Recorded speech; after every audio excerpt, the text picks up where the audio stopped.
Hey, my lovelies, got another cool story for you. Now, this one, I think some of them I forgot to read you the title or whatever. So, the title of this one is called Come Out with My Hands Up. And again, all these are true stories. So, that's what makes them so cool because they're true. So, anyway, 150 years ago, India was a storybook country, a Kipling country before Kipling was born. It was a land of extremes, of diamonds and dirt. Tigers and elephants roamed free, and ancient customs could call for human sacrifice. Oh no. This was a time of bazaars and turbans and beads and barbarity. The air was teeming with more brutal exuberance than Times Square today. This was the era of fire eaters and maharajas who wore exquisite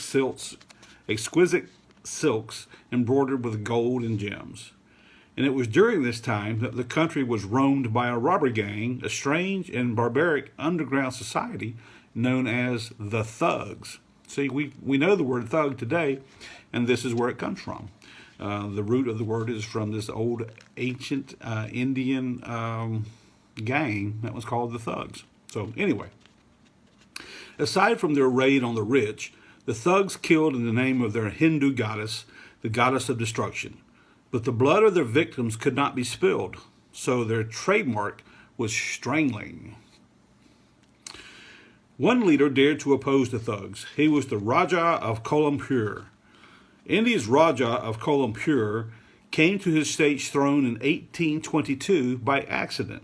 His elder brother, who was first in line, had died.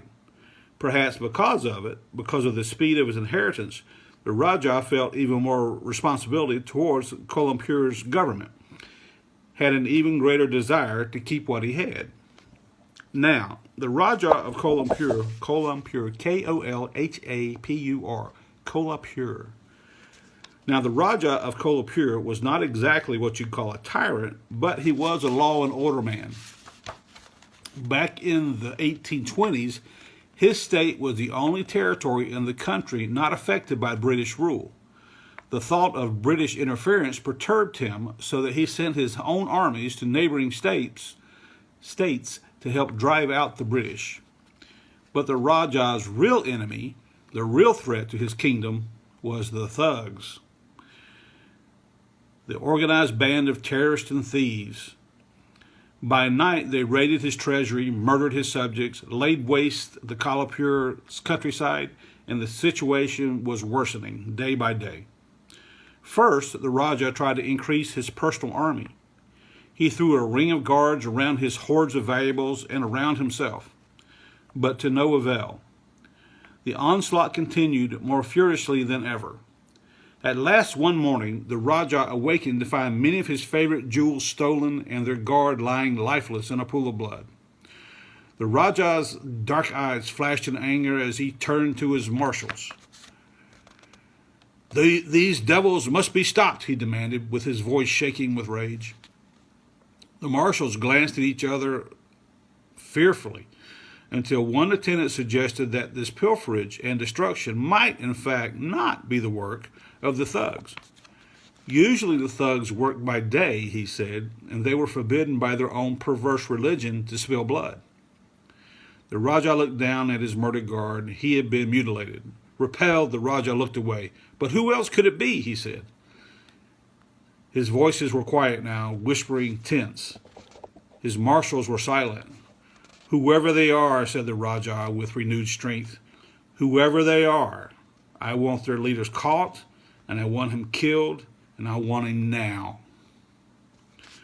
But they never caught him.